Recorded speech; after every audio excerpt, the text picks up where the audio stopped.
Salah satu situs penting atau tempat wisata utama di Kota Semarang yang menjadi peribadatan umat Tionghoa adalah situs Sampokong ataupun Klenteng Sampokong. Hari ini kita akan berkunjung, kita akan belajar bersama saya, Muhammad Ainun Najib, untuk mengeksplor keindahan kemegahan gedung Sampokong maupun nilai toleransi yang ada di dalamnya. Assalamualaikum warahmatullahi wabarakatuh.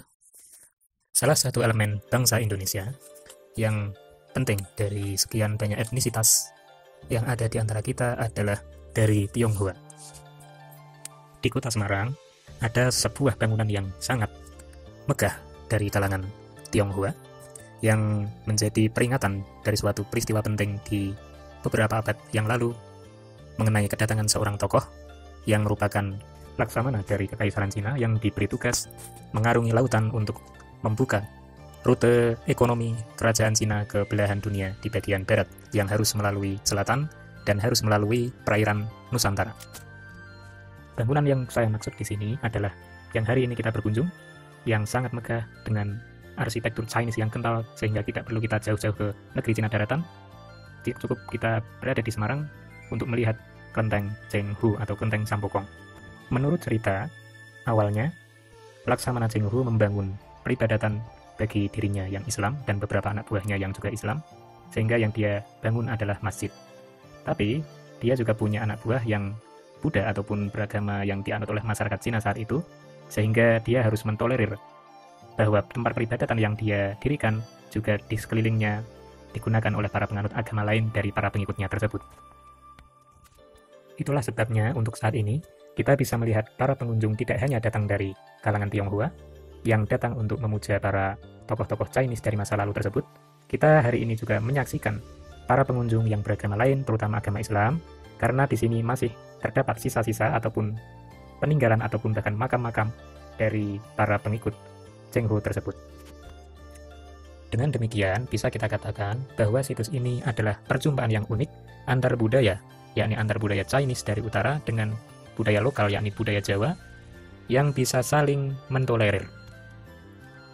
Untuk soal akidah atau belief atau kepercayaan, kita harus berpegang pada keyakinan atau kepercayaan masing-masing. Namun, pada level budaya ataupun hubungan kemasyarakatan, kita boleh belajar dan malah dianjurkan untuk belajar dari siapapun, kemanapun itu, ke luar negeri, ke tempat-tempat yang jauh.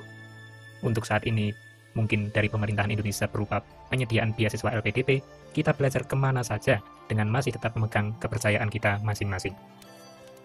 Itulah mengapa ada di dalam agama Islam anjuran yang dikatakan berasal dari Nabi Muhammad, "Utlubul ilma walau bisin." Carilah ilmu kemanapun, ke arah manapun, ke siapapun, walaupun kepada China.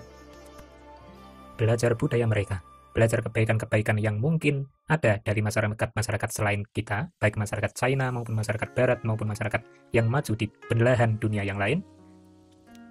Oke, kita akan kembali ke situs untuk melihat masjid ataupun musola yang ada di dalam kelenteng ini. Seperti yang kita tahu bahwa di Indonesia, yang dihuni sebagian besar oleh penduduk beragama Islam, banyak candi-candi ataupun kelenteng. Di dalamnya juga terdapat fasilitas musola ataupun masjid yang digunakan oleh para turis ataupun pengunjung yang beragama Islam. Hal ini adalah unik dan saya pernah bercerita hal ini kepada para orang asing. Mereka sangat terkejut bahwa betul ada tempat peribadatan agama Islam di dalam temples ataupun candi ataupun kelenteng. Hal ini adalah simbol toleransi yang harus kita rawat dan kita ajarkan kepada generasi berikutnya agar orang melihat bahwa beragama, memeluk agama adalah baik dan bisa berkontribusi positif terhadap kerukunan perdamaian dunia.